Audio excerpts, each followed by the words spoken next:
నమస్తే, welcome to Satish talks. ఇవాళ మన match CSK versus Gujarat Titans.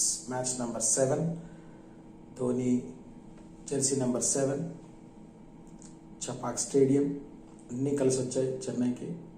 అద్భుతమైన విజయాన్ని, నెంబర్ 2 విజయాన్ని తన ఖాతాలో వేసుకుంది. అసలు మ్యాచ్ ఏం జరిగింది, ఎక్కడ మొదలైంది? టాస్ విన్ ఈ గుజరాత్ టైటన్స్ బౌలింగ్ తీసుకోవడానికి గల కారణాలు ఏంటి? చపాక్ స్టేడియం చాలా కొత్తగా కనిపించింది, ఎప్పటి పిచ్చిలాగా అనిపించలేదు అది. దాని మీద కొంచెం గ్రాస్ ఉండడం అయితే ఏమని కండిషన్స్ అన్నీ చూసిన తర్వాత బౌలర్స్కి అనుకూలిస్తుందని అనుకుని వెంటనే బౌలింగ్ ఎంచుకున్నాడు శుభ్మన్ గిల్. సో అది ఒక బ్యాడ్ కాల్ అని చెప్పచ్చు, ఎందుకంటే తర్వాత ఏం జరిగిందో మనం అందరం చూసాం. ఫస్ట్ ఇన్నింగ్స్లో తుక్కు ర్యాక్ కొట్టారు సచిన్ రవీంద్ర, రుతురాజ్ గైక్వాడ్, శివం దుబే ముగ్గురు కూడా అసలు వేరే విహారం చేసుకుంటూ వెళ్ళారు. స్టార్టింగ్లో రుతురాజ్ గైక్వాడ్ క్యాచ్ డ్రాప్ అయినప్పటికీ అది భారీ మూల్యం చెల్లించాల్సి వచ్చింది. ఆ క్యాచ్ పట్టుకుంటే కొంచెమైనా ప్రెషర్ పెట్టగలిగి ఉండేవారు. అసలు ఫస్ట్ 6 ఓవర్స్కి వికెట్ లెస్ వేరే విహారం చేశారు.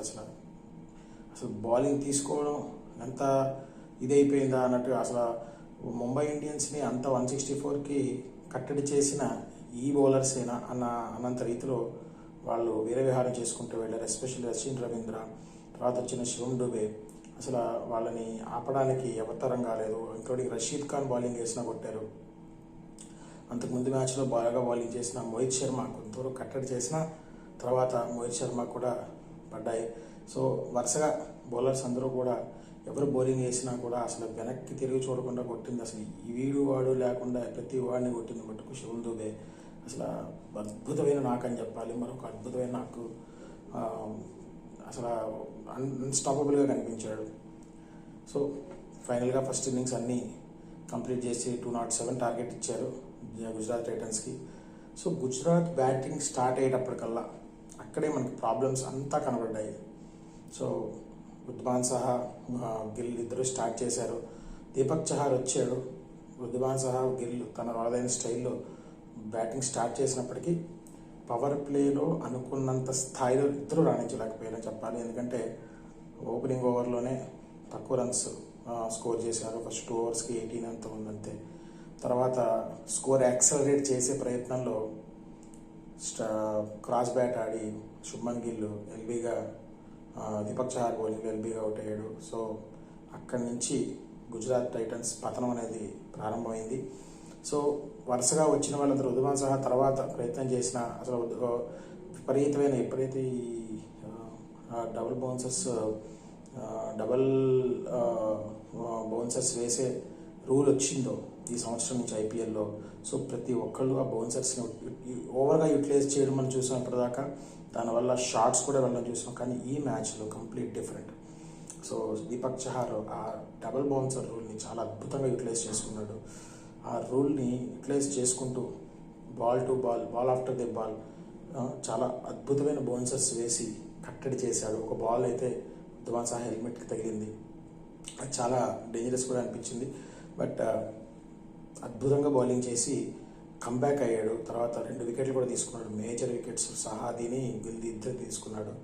సో తర్వాత వచ్చిన బ్యాట్స్మెన్ అందరూ కూడా ఇంపాక్ట్ ప్లేయర్గా వచ్చిన సాయి సుదర్శన్, మనకు తెలుసు అతను ఎంత ఇంపాక్ట్ క్రియేట్ చేశాడు. అయినా కూడా అందరూ కూడా డిఫెన్స్లో పడాల్సి వచ్చింది. ఎందుకంటే ఒకటేసారి ఎర్లీ వికెట్స్ పవర్ ప్లేలోనే లూజ్ అయ్యేటప్పటికీ తర్వాత వాళ్ళు ఏ స్థాయిలోనో ఏ స్టేజ్లోనూ పుంజుకోలేకపోయారు. సో అక్కడి నుంచి వరుసగా డిఫెన్స్లోనే పడ్డారు అని చెప్పాలి.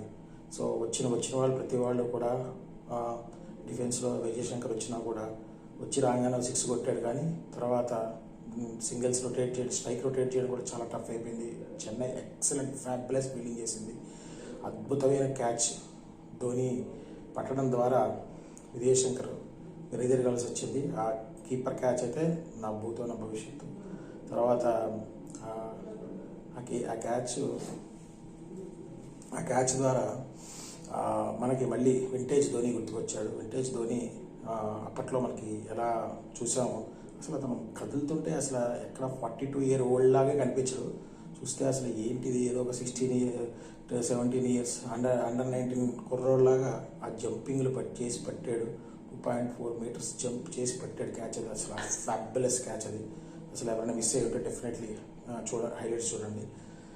ఆ క్యాచ్ తర్వాత నువ్వే పడతావా నేను కూడా పట్టలేనా అని రహానే అద్భుతమైన క్యాచ్ మనం చూసాం ఇంతకుముందు ఆర్సీబీతో జరిగిన మ్యాచ్లో అద్భుతమైన బౌండరీలో క్యాచ్ పట్టి బౌండరీ లైన్ తగులుతున్నామని చెప్పి బాల్ విసిరి ఆ క్యాచ్ని కంప్లీట్ చేశాడు రహానే. అసలు రహానే కూడా is also middle age man, but అయినా కూడా చాలా అద్భుతంగా అథ్లెటిజం చూస్తే అసలు ముచ్చటేసింది. అసలు కుర్రోళ్ళతో సమానంగా అసలు మామూలుగా ఫీల్డింగ్ చేయట్లేదు. సో అద్భుతమైన ఫీల్డింగ్ తోటి ఆ క్యాచ్ ఎప్పుడైతే పట్టిందో అక్కడి నుంచి డేవిడ్ మిల్లర్ క్యాచ్ తర్వాత ఇంకా కోలుకోలేని దెబ్బ తగిలింది. అసలు అక్కడి నుంచి వాళ్ళు ఏ స్టేజ్లో పుంజుకునే స్థితి కనబడలేదు. సాయి సుదర్శన్ పక్క నుంచి ట్రై చేస్తున్నా తనకి సపోర్ట్ ఇచ్చేవాళ్ళు ఎవరు లేరు.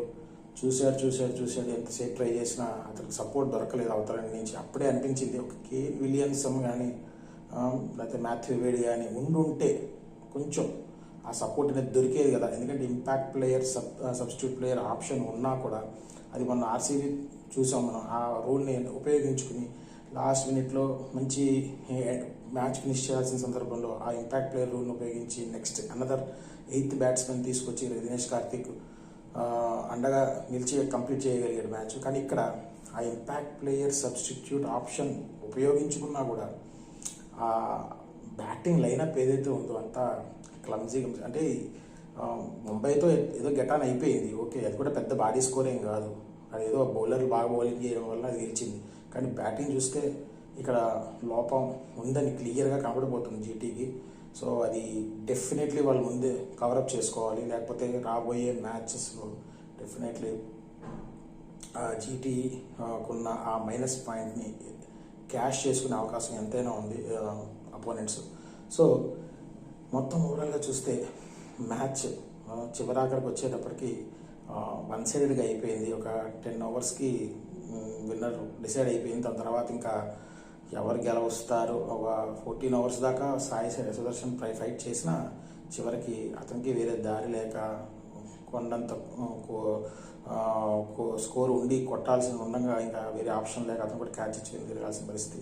సో ఓవరాల్గా చూస్తే అద్భుతమైన బౌలింగ్ పాతిరానా కానీ అసలు చెన్నై విచిత్రం ఏంటంటే చెన్నై చపాక్ స్టేడియంలో స్పిన్నర్స్ వికెట్లు తీయకపోవడం, స్పిన్నర్స్తో ఎక్కువ బౌలింగ్ చేయించకపోవడం, 3 పేసర్ల మీదనే మొత్తం మ్యాచ్ కంప్లీట్ చేయడం.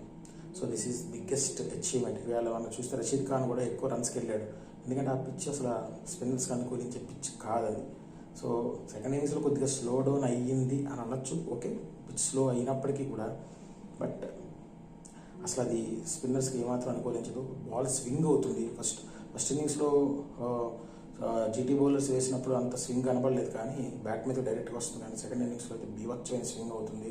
అసలు 10 రన్ 150 కేసు బౌలింగ్ వేస్తుంటే అసలు ఎవరో కూడా కనెక్ట్ చేసినా అది సరిగ్గా కనెక్ట్ అవ్వకపోవడం, మిస్కనెక్షన్స్ అవ్వడం, అట్లా అయ్యి మొత్తానికి అయితే GT batsmen top order fail అయితే దాని తర్వాత వచ్చి ఒక ఫినిషర్ లోటు అయితే చాలా క్లియర్గా కనబడుతుంది. ఆ లోటుని వీలైనంత త్వరగా వాళ్ళు దాన్ని రెక్టిఫై చేసుకుని ముందుకు వస్తే డెఫినెట్లీ మిగతా మ్యాచెస్లో కూడా గెలవచ్చు. ఇప్పటిదాకా 7-on-7 హోమ్ మ్యాచెస్ అందరూ గెలిచారు.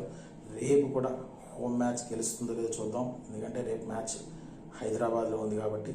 సో ఎస్ఆర్హెచ్ ఓపెన్ చేస్తుందని ఏదో చూస్తూ రేపటి మ్యాచ్ గురించి రేపు మళ్ళీ మాట్లాడతాం. Thank you, have a nice day.